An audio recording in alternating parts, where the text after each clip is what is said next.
Je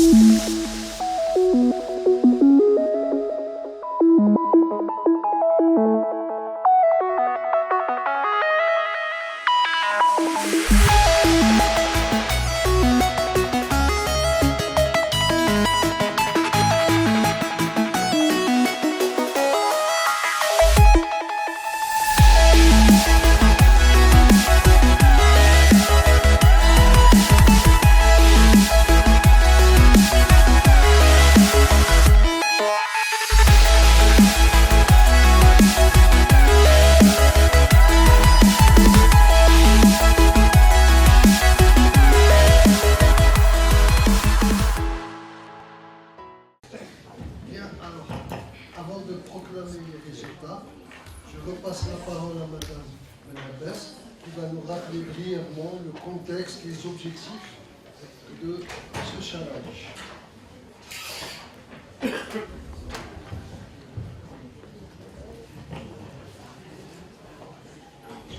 Merci Monsieur le Président, merci honorable assistante d'avoir quand même d'être là d'abord parmi nous et d'assister jusqu'à la fin. Et je vois bien que tout le monde est certainement curieux de voir l'ordre qui se présente, mais au fait, le défi de ce challenge n'est pas dans le résultat lui-même, sans savoir ce qu'ils ont fait, parce qu'ils sont souverains et à eux de faire leur travail. Mais je voulais juste rappeler quelques éléments élémentaires des règles du jeu. On s'est tous mis autour d'une thématique commune, le devenir urbain de Constantine. Mais le devenir urbain de Constantine, on l'a bien expliqué et donné aux participants, pratiquement ça fait 3 semaines, parce qu'on a envoyé les cartes et on leur a envoyé la problématique et les attentes de cet exercice. En fait, on leur a dit, on a remarqué que Constantine, elle a évolué avec le temps, elle a connu des moments très variés et elle est dans un contexte difficile. Un contexte difficile d'un côté, ça c'est le vécu, c'est le réel, c'est le temps T 2018, mais en même temps, elle est cadrée par un outil d'aménagement du territoire, c'est le SNAT, le Schéma national d'aménagement du territoire, sur lequel se basent les politiques publiques, dans lequel on proclame que Constantine est métropole nationale parmi les 4 métropoles régionales. Elle est régionale parmi les 4 métropoles qu'on a choisies pour le pays. De prime abord, et le SNAT a été approuvé en 2010, de prime abord, quand on voit les métropoles en Algérie, on en a choisi une métropole pour l'ouest, Oran, une pour le centre, capitale, Alger, et à l'est, on a mis 2 métropoles en compétitivité, Constantine et Ennep.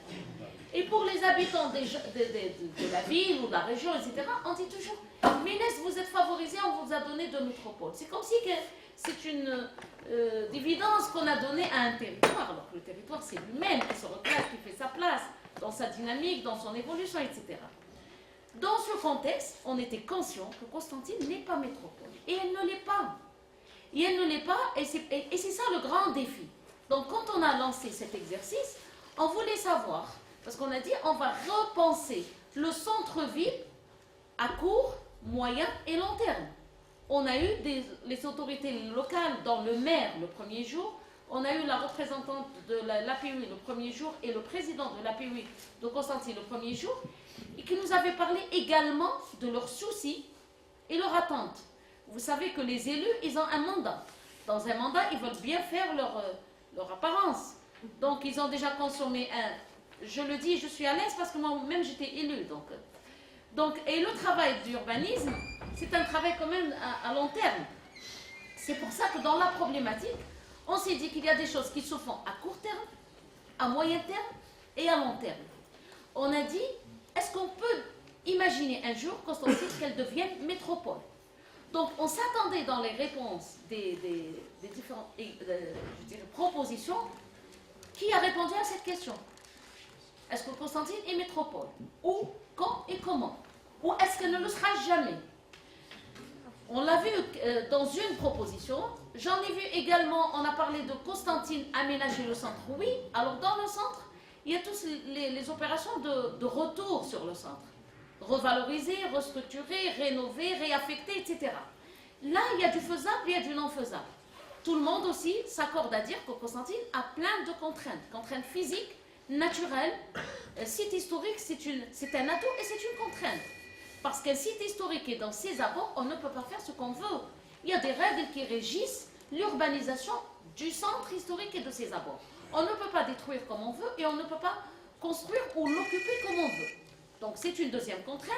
Il y a la contrainte aussi du glissement de terrain, et puis c'est un phénomène qui a été expliqué en long et en large le premier jour par le professeur Ben Issa, et qui a dit en effet que c'est un phénomène qui a été cerné, mais regardez ce qui s'est passé, mais le phénomène est là, qu'est-ce qu'on va faire autour?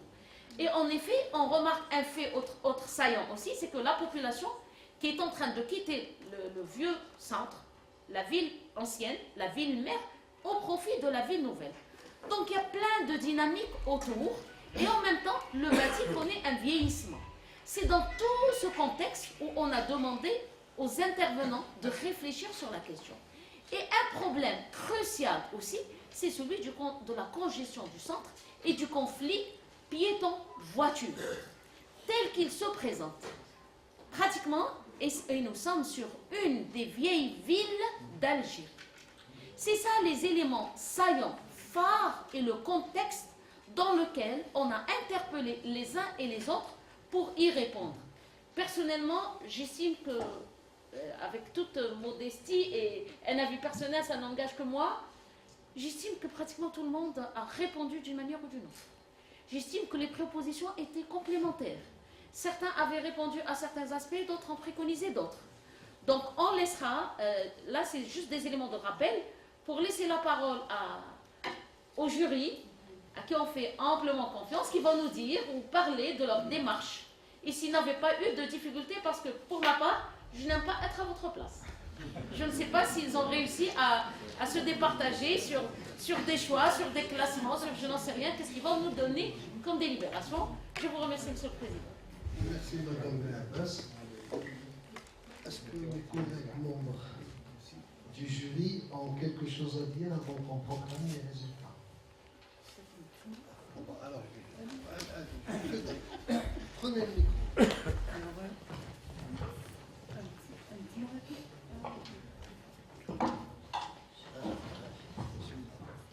Merci. Alors, pour moi, c'est un exercice qui a été fort instructif, à la fois pour les gens de l'extérieur, l'opportunité, la chance de pouvoir venir partager avec vous un moment comme celui-là. C'est un exercice aussi, évidemment, pour les étudiants, leurs enseignants, qui participent avec autant de, je dirais, de la joie. Et ça a été extrêmement apprécié de ma part. Donc, j'ai moins peur pour ma vie, ayant eu le rôle d'un membre de jury ici. Donc, je vais laisser M. Merlin poursuivre. Je voudrais seulement dire que l'important, c'est que ce challenge ait eu lieu.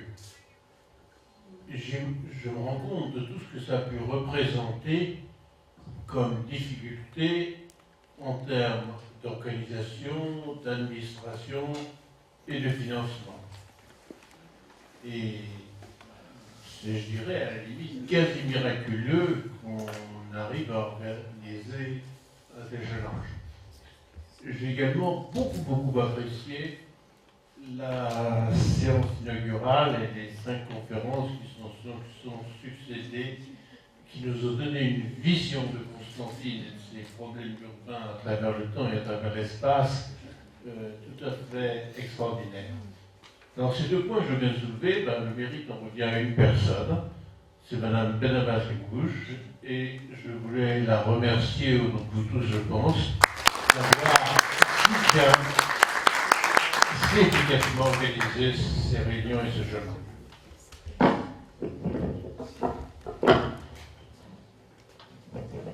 Je vais dire quelques mots. D'abord parce que le repas n'est pas encore arrivé. On va discuter. Je me permets de dire ça, vu mon âge, vu mon expérience. Je dois vous dire d'abord que j'étais très impressionné, j'ai beaucoup appris. Je suis né à Constantine, j'ai étudié à Constantine. Je suis prof, presque à la retraite, en pré-retraite, et j'apprends toujours. par ceci, par les travaux de nos étudiants. Hein, c'est un continuel enrichissement, continuel connaissance. C'est aussi ça la fonction de l'université. On n'arrive pas à un point et on dit c'est fini, on est arrivé. Non, il y a toujours de l'apprentissage. Et je vous assure que j'ai beaucoup appris. Deuxième point, qui m'est personnel, cette fois-ci, également je dirais, c'est qu'il y a 10 ans, 11 ans, j'étais avec une équipe d'universitaires, un économiste, une architecte et urbaniste, un sociologue et moi-même, coordonnant, patronant, ce qui a été à un moment, ce qu'on a appelé, ce que j'ai appelé personnellement, j'ai donné l'acronyme PPMMC, projet présidentiel pour la métropole de Constantine. Il était question, il y a 10 ans, j'ai des documents, j'ai moi-même rédigé, que ce PPMMC, plan de modernisation de la métropole constantinoise, soit suivi par des ateliers, pas des workshops, mais des ateliers, des challenges pour le centre-ville, pour Cirta, pour les entrées de la ville. Donc, comme ça, j'avais repéré, je suis géographe, donc je vois d'abord l'espace, la ville nouvelle, la liaison avec la ville nouvelle, etc. 5-6 fiches. Malheureusement, c'est venu, ça n'a pas eu lieu, ça n'a pas fonctionné, et 10 ans après, peut-être que j'étais trop en avance sur le temps, ou on peut être aussi trop en retard, ça dépend, tout est relatif. Donc, c'est un des éléments, me semble-t-il. Je suis convaincu qu'en organisant de telles rencontres avec des étudiants, des enseignants, on peut avoir l'œil de l'autre, la vision de l'autre, peut nous apporter son expérience. Et le bien-être, je reprends ce qu'avait dit notre étudiante de l'université, de l'école Al-Bad de Beyrouth, le bien-être est universel. Et ça ne nous empêche pas de prendre, de puiser dans les autres sociétés, dans les autres villes méditerranéennes ou africaines, quelque chose qui peut nous apporter ce bien-être. C'est ça le but, c'est le but recherché de ces challenges, de ces rencontres entre des anciens et des jeunes à qui l'avenir est promu. Merci.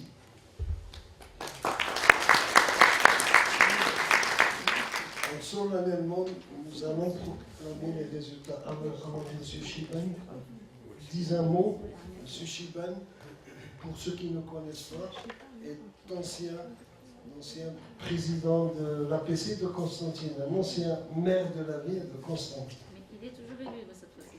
Et pas en tant que Vice-président. Vice-président.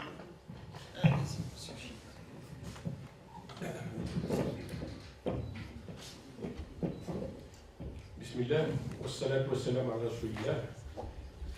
في البداية أود أن أرحب بالجميع ونيابة عن رئيس المجلس الشعبي البلدي الدكتور نجيب عراب أتمنى إقامة طيبة لكل الحاضرين ونبلغ لكم سلامه ويقول لكم يعني نجاح إن شاء الله لأعمالكم اللي قمتم بها. Je tiens tout d'abord, au terme de ces journées, je tiens à vous transmettre les salutations de notre président, le Dr Najib Arab, qui malheureusement n'a pas pu être présent aujourd'hui, parce qu'il a été retenu, il est retenu pour 2 jours pratiquement, à Alger, avec une importante réunion qui réunit pratiquement tous les maires des grandes villes d'Algérie et le gouvernement et le ministre de l'Intérieur. Et surtout les oui. Donc il a été retenu. Mais n'empêche qu'il a assisté à l'ouverture avec une intervention qui était remarquée et remarquable. Et donc, une deuxième fois, il vous souhaite la bienvenue à tout le monde. Je tiens également à remercier toute l'équipe de l'apéro, et à leur tête, Madame Belabès Semia, que tout le monde connaît, et avec qui j'ai eu l'honneur de passer pratiquement un mandat au niveau de la P8, donc l'équivalent des régions, du conseil régional en France par exemple, et qui a été connu pour ses diverses interventions concernant la ville de Constantine, et qui montre encore une fois, et elle l'a prouvé aujourd'hui, qu'elle tient beaucoup à Constantine, qu'elle ne veut que le bonheur de Constantine. Donc encore une fois, merci beaucoup Madame Bess, qui est responsable scientifique du challenge et qui est membre de l'amour. Et remercier également bien sûr l'éminent jury qui, à leur tête, le professeur Salaheddin Charad, avec les 2 membres honorifiques également, et qui nous ont fait l'honneur de venir, à savoir le professeur Pierre Merlin et Madame également, Madame Sylvie Paré. Donc encore une fois, merci beaucoup pour votre travail, et je suis, au nom du président de l'Assemblée populaire de Constantine, très heureux de vous recevoir et très content des travaux que vous avez faits. Également, je tiens à remercier tous les participants qui ont donné de leur temps et surtout qui nous ont montré encore une fois qu'ils sont capables de revoir et repenser Constantine. Et je suis très content également parce que, pour ne pas verser dans l'endogamie, je l'ai dit tout à l'heure à notre ami Salaheddin, voir et repenser Constantine avec des yeux d'étrangers.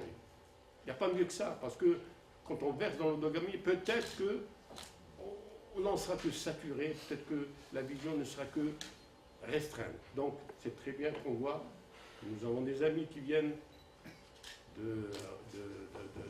des frères, de pays frères comme le Maroc, comme nos amis également du Sénégal, du Togo, et d'autres bien sûr de l'intérieur du pays, et d'autres contrées. Donc je vous remercie beaucoup pour les 8 propositions qui m'ont toutes pratiquement plu.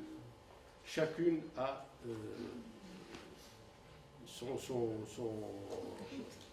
son empreinte, mais de toute façon le jury est Seyid, donc il est roi, c'est lui qui va choisir, il est souverain, et je suis persuadé que la proposition qui va être retenue, on espère de tout cœur qu'il y ait un montage financier entre, d'une part, peut-être la mairie, et d'autre part, la wilaya, pour concrétiser ce projet, et dans les plus brefs délais. Et j'ai relevé avec bonheur que chacun des participants avait proposé un titre original. Et ça m'a fait plaisir, parce que quand on pense qu'il y a eu le terme de pacemaker, c'est pas mal. Comme notre ami togolais qui propose une brèche souriante. Donc des termes vraiment qui me font plaisir. Et moi, personnellement, ça m'a vraiment touché. Et d'autre part, penser le cœur. Penser le cœur, je ne sais pas qui a proposé ce terme-là. Oui, c'est Constantine. Oui. Et j'ai une remarque quand même que j'ai relevée, c'est que tout le monde s'accorde à dire que les 2 hôtels, Ibis et Novotel, gâchent le panorama et empêchent un petit peu Constantine de respirer peut-être par cette façade, et même gâchent tout le panorama. Donc ma question qui se pose, faut-il ou pensez-vous démolir ces 2? Ça, c'est une grande question à poser.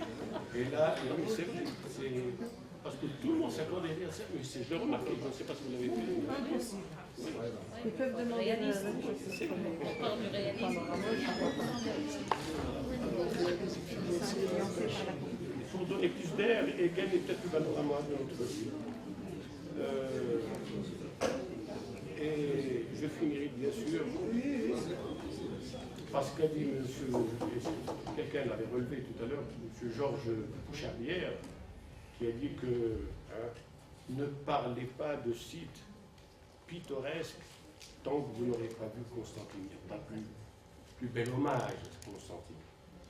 Et je rejoins même également, je ne sais pas si vous l'avez lu, dans Bellamy, le guide Maupassant, en 1859, quand il est passé à Constantine, il avait dit des choses merveilleuses sur Constantine. Entre autres, Constantine la Belle, Constantine,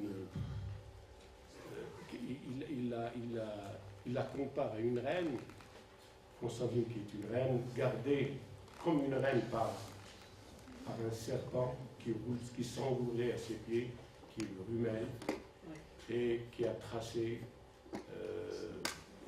de belles choses, qui a creusé dans un sillon,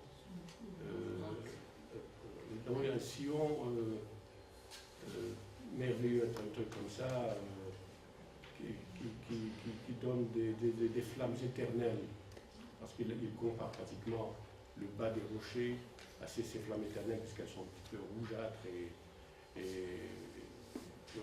même plus que rouges. Donc, je suis très content. Encore une fois, je tiens à remercier tout le monde, en espérant que à nos amis un bon séjour à Constantine et surtout un bon retour qui garde une bonne image de Constantine. Et encore une fois, salam alaikum wa rahmatullahi ta'ala. Merci, Monsieur le Président.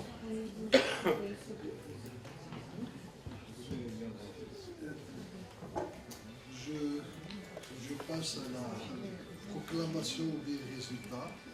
Mais avant de, juste encore un petit mot, ça a été un peu difficile de départager les 8 équipes, tant la qualité se valait plus ou moins.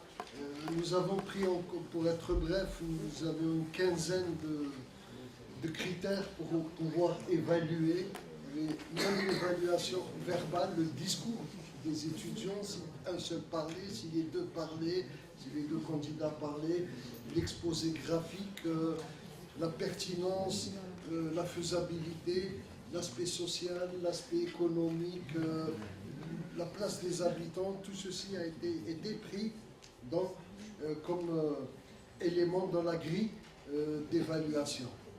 Alors, parmi les 8 équipes, ça nous a été difficile de les répartir, de les classer. Et je dois vous dire qu'à l'unanimité, nous avons procédé à, j'allais dire, à la sélection, non pas d'un, mais de 2 projets. Parce qu'il nous semblait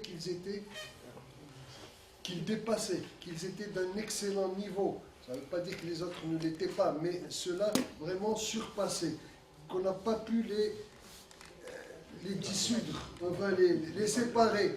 On a trouvé que c'était avoir 2 ex-aequo, c'était quand même quelque chose qui montrait qu'il y avait même aussi de l'originalité dans notre prise de décision pour proclamer ces résultats, pour leur évaluation. Alors, premier ex-aequo, c'est l'université de Rabat, au Maroc. Je n'ai pas l'intitulé.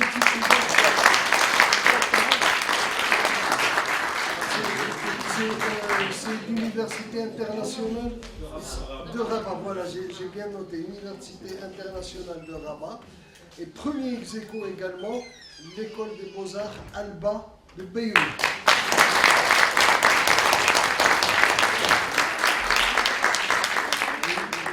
Nous nous avons deux, vous permettez un petit commentaire géographique, même astronomique, nous avons les deux pointes Voilà, exactement. d'un croissant.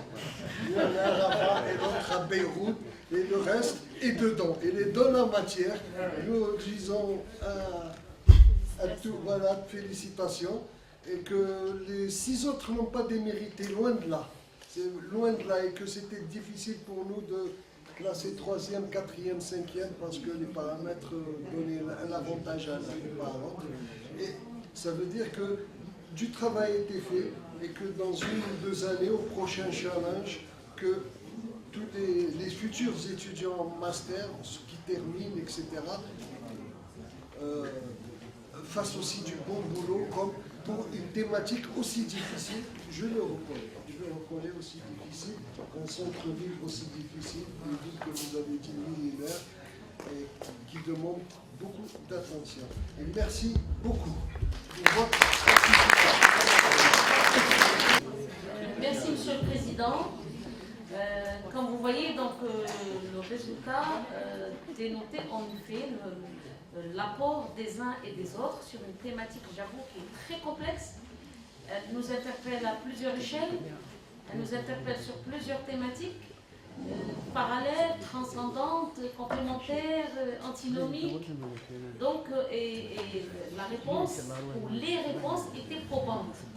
Et j'imagine même les collectivités locales, quand ils vont hériter de ce produit, ils n'auront pas à choisir un projet ou un élément, mais certainement ils auront à faire un autre exercice, c'est comment combiner de l'ensemble et tirer profit de l'ensemble des idées, des propositions et des points de vue des uns et des autres sur la pratique de l'espace, sur son devenir, sur ce qu'il va être et bien sûr sur ce qu'il y a lieu de faire dans le court et moyen et long terme selon ce qu'il voulait. Je tiens à remercier pour ça l'ensemble des personnes, des institutions et des personnalités qui ont bien joué le jeu. Parce que quand on a commencé à faire le challenge, c'était vraiment un défi. Un défi d'organiser un événement en tant qu'individu. Et ensuite, je suis toute contente que je n'ai pas terminé en individu, mais j'ai terminé avec mon équipe. Mon équipe, alors mes jeunes étudiants, doctorants, collègues, jeunes collègues aussi, associés qui ont donné. J'ai vraiment un groupe choc et je n'aurais pas pu faire ce qu'on a pu faire ou avoir sans leur aide. Indiscutablement. Je remercie également le soutien de la mairie, à sa tête le maire de Constantine, que j'ai tarabusté alors pendant plus d'1 mois, tous les jours. C'est vrai que le courant n'était pas très favorable dans le sens où il est derrière ses sous, c'est tout à fait normal. Il veut le projet, mais il veut du beurre et de l'argent du beurre. Chose qui n'est pas évidente. Donc pour faire le montage de l'opération, je tiens à remercier essentiellement le directeur du tourisme qui a répondu de façon très favorable, le directeur de l'urbanisme et de la construction qui était plus que favorable, parce qu'au fait, c'est aussi un acte urbanistique et dont ils sont les bénéficiaires, mais ils sont venus comme ça de façon spontanée. Je remercie la présidente de la commission d'aménagement territoire et urbanisme de l'APUI de Constantine qui nous a accompagnés tout au long du processus, parce qu'elle fait du travail au niveau des collectivités locales, donc dans l'Assemblée régionale, Mme Jaradi Lamia, et elle est derrière. Et bien sûr, sans oublier surtout le recteur qui a bien voulu nous accueillir. Et quand je lui ai dit qu'on allait faire un challenge, alors que statutairement parlant, moi je suis une citoyenne lambda, un chercheur autonome, indépendant, parce que j'ai pris ma retraite il y a 1 an. Il n'a pas hésité une seconde pour dire oui, l'université des frères Montori est partie prenante. Et ce n'est pas tout, c'est que même en cette occasion, je vous annonce que même la faculté d'aménagement du territoire, mais à travers elle, c'est le laboratoire d'aménagement du territoire dont le directeur et professeur Salahuddin Charad va devenir aussi membre de l'apéro. en cette occasion. Donc, il y aura du travail et du chemin à faire. Sans cela, je remercie aussi l'ensemble des conférenciers aussi qui ont joué le jeu. Le temps était très court et on leur a fait une commande précise. On veut ça. Ils avaient tous répondu présent et là où il fallait. Ils ont montré du doigt. Ils étaient vraiment nos éclaireurs sur le déroulement du processus et le contenu même du sujet. Et bien sûr, mes grands remerciements vont aussi à tous les membres du jury, à leur tête. Alors, monsieur le professeur Pierre Merlin, qui a répondu toujours présent, à chaque fois que je l'ai sollicité, il n'a jamais dit non. Il fait de l'effort, il fait énormément pour l'apéro, membre fondateur, et il continue à le faire. Et à chaque fois que quelqu'un le sollicite, en moins d'une année, le mois d'avril, des gens vous a sollicité à 6 chiffres. Il a répondu présent. Merci Donc, de me solliciter. pardon, je vous en prie. Ça sera fait à chaque occasion, en tout cas. Je remercie Sylvie Paré qui, quand même, elle a voyagé pendant 24 heures avec son conjoint pour venir nous rejoindre et accepter de faire avec nous ce défi. Et ça nous a permis aussi d'avoir un jury qui est représentatif de l'apéro. Parce que l'apéro est composé de 3 sections. La section Amérique, et donc on a ici la vice-présidente de l'apéro international, parce que professeur Naïma Chemrouk, qui a pris la présidence à partir du mois de juin dernier, qui est de l'EPO, malheureusement, elle n'a pas pu être parmi nous et elle vous transmet ses chaleureuses salutations et elle a souhaité bien sûr plein succès à nos travaux, mais elle est dans une aussi rencontre internationale parce qu'elle représente l'apéro à l'AUF. Donc c'est une réunion organique à laquelle elle participe en ce moment même et aujourd'hui y compris. Et donc on a le professeur Pierre Merlin, il représente aussi la section Europe, France, Europe.